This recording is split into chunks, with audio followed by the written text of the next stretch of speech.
मुझे 9 बज जाएंगे ब्रेकफास्ट करने में, मेडिटेशन करने में, और उसके साथ साथ मुझे अपना बेड बनाना। बेड बहुत गंदा हो रखा है।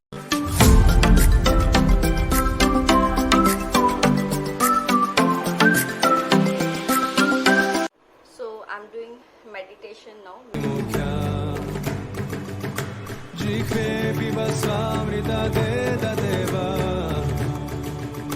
गोविंद दामोदर माधवेति।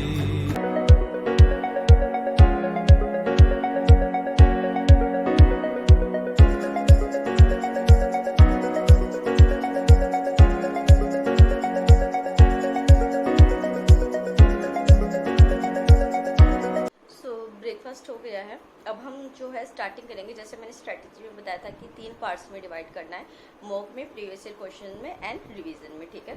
तो मैं जो स्टार्टिंग कर रही हूँ वो मैं कर रही हूँ प्रीवियस ईयर क्वेश्चन से।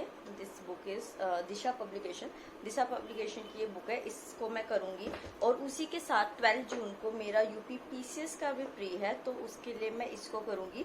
इनको जो टाइम दूंगी मैं हाफ एन आवर डिवोट करूँगी।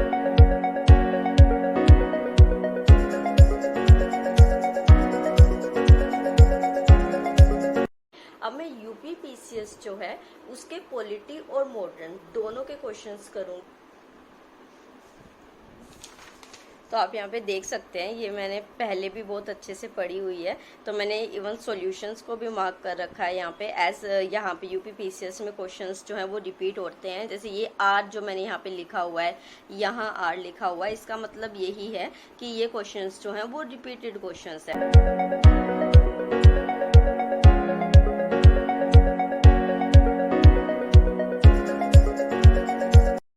अराउंड का टाइम हो रहा है। जो कल मैंने पॉलिटी में पढ़ा था, constitutional bodies, non constitutional bodies and उसी के साथ लोकल गवर्नमेंट, उसको मैं आधा घंटा एक बार नज़र से निकालूंगी सारे के सारे पोर्शन को। एंड उसके बाद 11 बजे 5 मिनट का ब्रेक देके हम मॉक को शुरू करेंगे। तो चलिए शुरू करते हैं। कॉन्स्टिट्यूशनल बॉडीज की रिवीजन के लिए मैं इस चार्ट की हेल्प लूंगी। ये मेरा रिवीजन चार्ट है जो कि मैंने बना रखा है। तो इसमें हार्डली मुझे 5 to 10 मिनट्स लगेंगे। ये मैंने इसीलिए बनाया था क्योंकि लास्ट मोमेंट पे ये चीज़ें आपको बहुत हेल्प करती है रिवीजन में। नॉन कॉन्स्टिट्यूशनल बॉडी का मैं पूरा नहीं बना पाई थी क्योंकि वो बहुत ज़्यादा कंटेंट था, तो मैंने सिर्फ जो है ये नेशनल ह्यूमन राइट कमीशन और स्टेट ह्यूमन राइट कमीशन का बनाया था। तो इसको मैं यहाँ से रिवाइज करके बाकी के जो कॉन्स्टिट्यूशनल बॉडीज़ की नॉन कॉन्स्टिट्यूशनल बॉडीज़ का पार्ट है और जो लोकल गवर्नमेंट है वो मैं बुक से करूँगी। तो चलिए शुरू करते हैं।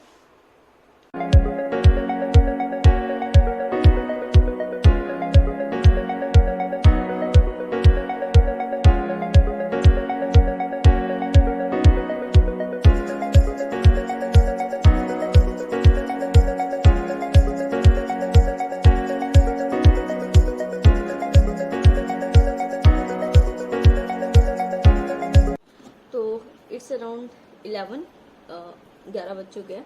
तो हम अपना मॉक जो है वो शुरू करते हैं। मॉक क्या है, ये है मेरा। चलिए शुरू करते हैं।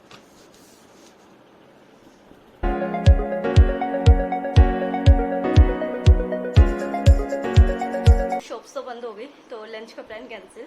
अभी मैं हाफ एन आवर का नैप ले लेती हूँ जस्ट, बस इसलिए कि थोड़ा सा माइंड फ्रेशन हो जाए। कि मॉक देते हैं स्कोर नहीं आता तो फिर थोड़ा सा ऐसे हो जाता है कि यार क्यों नहीं आ रहा स्कोर, तो उसको थोड़ा हटाने के लिए दिमाग से। तो उसके बाद जो है मैं सॉल्यूशंस को करूँगी।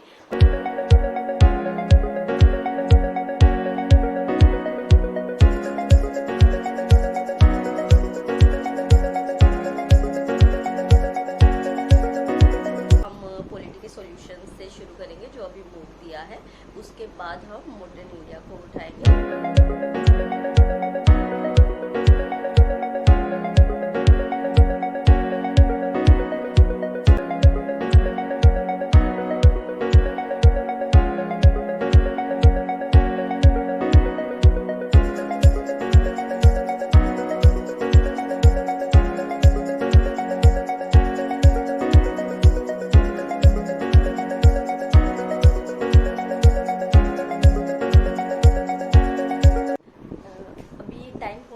है 5:30 बजे और मॉडर्न इंडिया मेरी कंप्लीट हो चुकी है।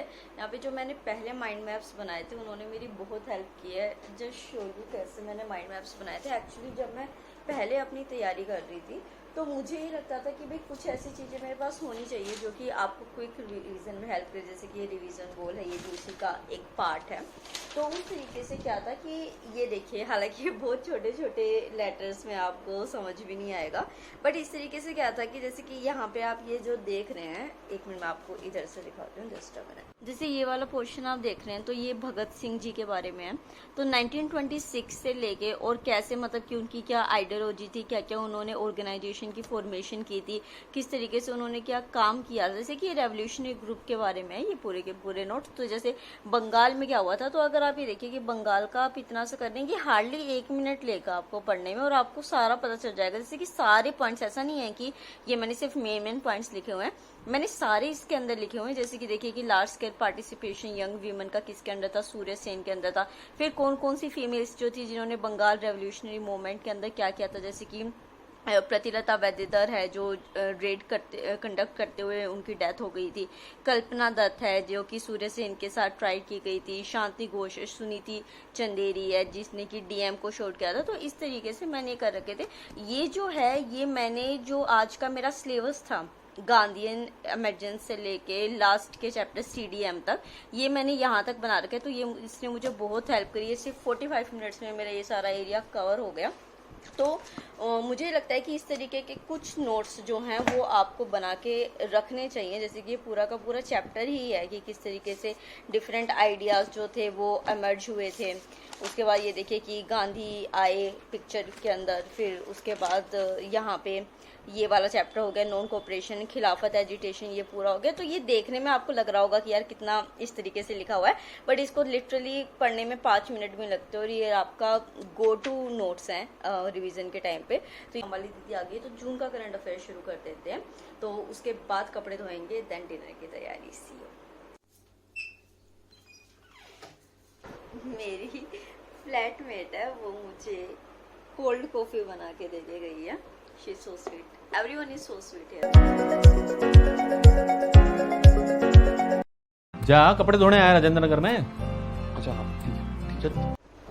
कपड़े धुल गए हैं मेरे। अब दोबारा मैं करंट अफेयर को शुरू कर रही हूँ। 2 पार्ट्स हो चुके थे, इकोनॉमी से शुरू करी हूँ। तो I start with drainage, because drainage बहुत इंपॉर्टेंट है। मुझे ड्रेनेज में जो इशू आता है वो आता है ट्रिब्यूटरीज को याद करने में, और ट्रिब्यूटरी से रिलेटेड क्वेश्चंस आते हैं, आपको ये बात पता है। तो देखिए जो एरियाज ऐसे हैं ना जो आपको लगता है कि उससे क्वेश्चन एक्सपेक्टेड है ही है, उसके ऊपर तो आपको जरूर ध्यान देना चाहिए। जैसे कि मैंने अभी आपको ड्रेनेज बताया, क्लाइमेट से रिलेटेड बहुत क्वेश्चंस आते हैं, तो आपको ये करना चाहिए। ड्रेनेज की इस वजह से मैंने नोट्स बना रखे थे, बिकॉज मेरे को पता था कि है जब माइनस पॉइंट मेरा, तो उसके ऊपर थोड़ा सा अलग से ध्यान देना चाहिए। तो ड्रेनेज जो है इस तरीके से मैंने नोट्स बना रखे हैं, आई शो यू। इस तरीके से ड्रेनेज के जो हैं वो मैंने पूरे नोट्स बना रखे हैं। लाइक नॉर्दर्न इंडियन रिवर के कैसे क्या फीचर्स होते हैं, और इस तरीके से मुझे कई बार ये भी कंफ्यूजन हो जाती है कि राइट बैंक कौन सा है, लेफ्ट बैंक कौन सा, और इससे रिलेटेड क्वेश्चंस पूछे जाते हैं। तो मैंने यहाँ पे गूगल से जो है ये देखा था कि जैसे कि मान लीजिए ये ब्रह्मपुत्रा रिवर है, तो ब्रह्मपुत्रा रिवर की लेफ्ट ट्रिब्यूटरी कौन सी है और राइट ट्रिब्यूटरी कौन सी। क्योंकि यार कई बार क्या होता है कि आप ट्रिब्यूटरीज तो याद कर लेते हैं, बट आपको ये नहीं पता होता लेफ्ट कौन सी है, राइट कौन सी है, और यही क्वेश्चन पूछ लिया जाता है। तो ये इशू होता है। ऊपर से ओरिजिन जो है वो बहुत इंपॉर्टेंट होता है, कौन सी पीक उसमें लाई कर रही है, कौन से ग्लेशियर में वो ओरिजिनेट हुई है। तो मैंने जो ड्रेनेज किया है वो ड्रेनेज मैंने सिर्फ ज्योग्राफी एनसीईआरटी से नहीं किया है, मैंने ये वाले जो नोट्स हैं वो गूगल से भी बनाए हैं। 9:15 बज चुके हैं, ज्योग्राफी पूरी हो चुकी है। सॉइल मैंने नहीं किया बिकॉज इतना नहीं बचा था टाइम।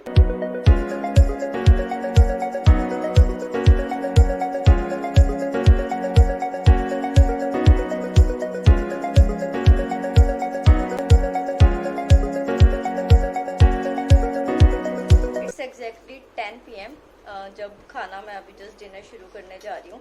तो मुझे नहीं लगता कि 11 बजे तक जो पढ़ाई होगी उसमें मैं सारे सब्जेक्ट्स कवर कर पाऊँगी, बिकॉज मेरे को माइग्रेन का पेन जो है वो शुरू हो चुका है। तो मैं सोच रही हूँ खाना खा के मेडिसिन लेके जो है वो मैं सो जाऊँ पहले, बिकॉज नींद पूरी नहीं हुई थी मेरी अच्छे से।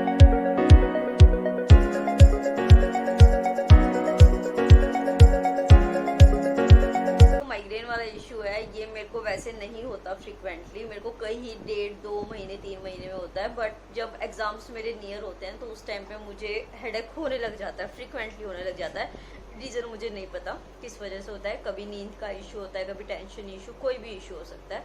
तो ये वाला जो चीज़ है, मैं इस व्लॉग को कैंसिल भी कर सकती थी डालने के लिए, क्योंकि बेसिकली हमें स्ट्रैटेजी ही डिस्कस करनी थी।